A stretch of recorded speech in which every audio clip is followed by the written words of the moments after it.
ba ng bumibitaw ay gustong umayaw? Marami sa atin ang nakikipag-iwalay hindi dahil gusto nating mang-iwan, kundi dahil alam natin na yun ang mas tamang gawin. Hindi lang para sa kanila, kundi para sa sarili natin.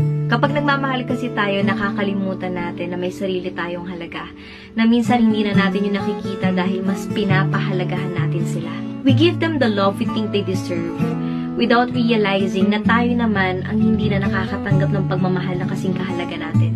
Na minsan pakiramdam natin, hindi ganito lang yung deserve natin. Because we know ourselves and we know our worth. At kung sa tingin mo hindi mo deserve yung ganito, don't hesitate to choose yourself. Huwag kang matakot iwan siya. Kasi alam mo kung ano yung halaga mo eh. Kung luha ang binigay niya sa'yo sa mga pagkakataon ng ngiti ang idinulot mo sa kanya, umitaw ka. Kung pagsuko ang pinaramdam niya sa'yo sa mga pagkakataong pinili mong lumaban pa, tapusin mo na. Hindi naman tayo pumasok sa relasyon para magmahal lang. Pumasok tayo sa relasyon dahil gusto nating mahalin pabalik.